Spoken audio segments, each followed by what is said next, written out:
the division of the income in a society between corporations and the people, and between rich and the mass of people, puts the overwhelming bulk of the wealth in the hands of corporations and the rich.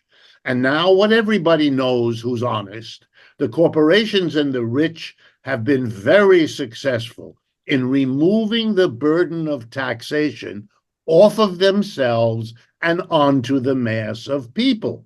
This has been going on for the last century. And now here comes the point. After a certain level, the mass of people revolt. They say we will not pay more taxes. They make it impossible for politicians to keep doing what they've been doing, which is shifting the burden. For example, in case people are not familiar, we used to rely on the income tax, which is a progressive tax. The higher your income, the higher the percentage you have to pay.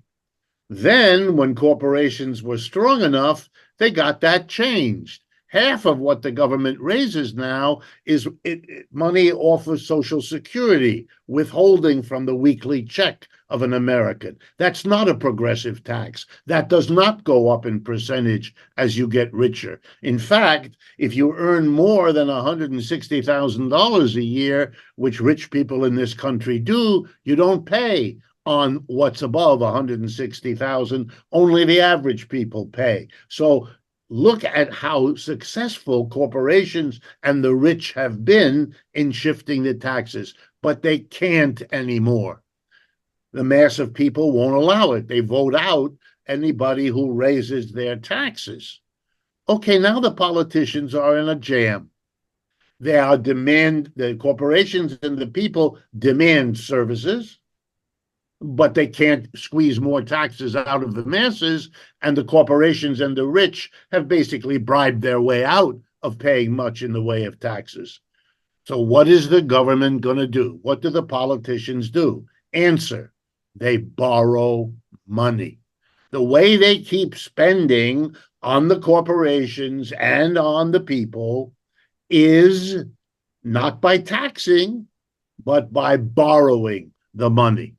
And that's why the borrowing is getting bigger and bigger, and all the national debt is the accumulation of annual deficits over the years, and they're going crazy now because the government, desperate to hold on to political power, is spending money like there's no going out of style. The most impressive example, funding the war in Ukraine.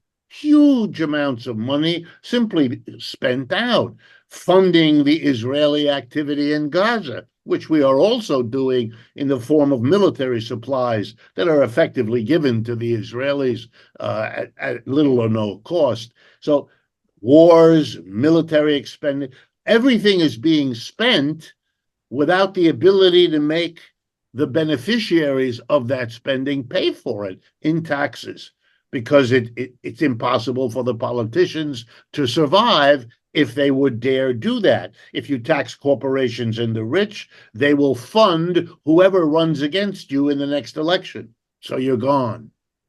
And for the mass of people, they are so stressed right now that if you tax them an inch more, you really will have a popular revolt. It's a sign that American capitalism is in a very bad place.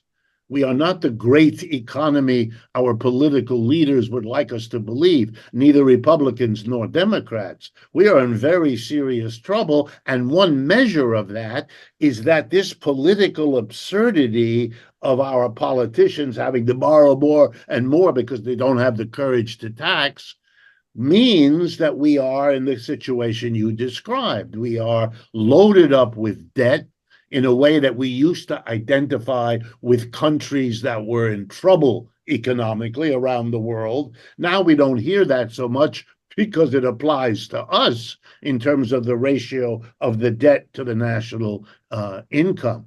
And make no mistake, the debt matters.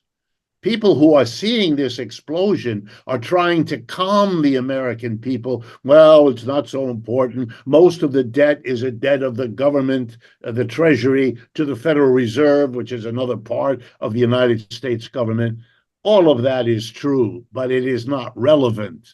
It's not relevant because in the end, the government has to raise the money to pay the interest on this enormous debt. And that means more and more of the money you and I pay in taxes in the United States is not going to give us a useful service. It's going to pay off whoever lent money to the government. And here's the last step. The fundamental injustice of the national debt is often overlooked. Who lends money to the United States government? The minute you understand this, you will see it's rich people and corporations, and to some extent, foreign corporations and foreign governments. The mass of people are not in a position, they don't have any extra money to lend to the government, so they don't. The mass of people pay the taxes that are used to pay the interest to corporations and the rich who are in a position to lend to the government. If you see that, here comes the punchline of punchlines. You will understand that when the politicians borrow money, they are doing an enormous service to corporations and the rich, because they're basically saying to them, we will not tax you. Instead, you shall take the money that we could have taken from you in taxes, and instead we will borrow it from you. And after a few years, we'll give it back to you. And during that time, we'll pay you interest on the money that we've borrowed from you. So for corporations, this is a no-brainer. Of course, it's better to have the government borrow from you than to tax you as corporations and the rich. So that's why they tolerate it. And that's why the mass of people, even if they don't understand the economics, understand they're being ripped off.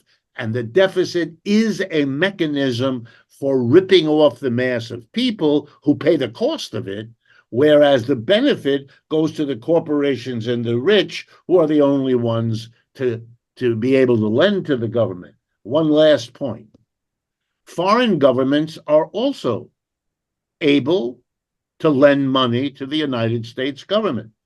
And most of the people watching this program probably don't know that the two largest lenders to the United States government are Japan and the People's Republic of China, ranking 1 and 2 among foreign lenders. China has somewhere around $800 billion lent to the United States government. That is money that the Chinese lend to the United States government, which the United States government can and does use in part to fight a war in Ukraine where China is helping the Russians. If that sounds like a strange arrangement, welcome to modern capitalism. This might strike you as even stranger. With $800 billion of US debt, the United States has to tax all of us, which it does, to raise the money, which it then sends to Beijing in interest on all the debt that the Chinese own of the United States government, which means that part of the money China uses to build up its military is the money we American taxpayers deliver to them. It's the way capitalism has organized the world. And it's not the least of the absurd contradictions that this system is living with and imposing on all of us.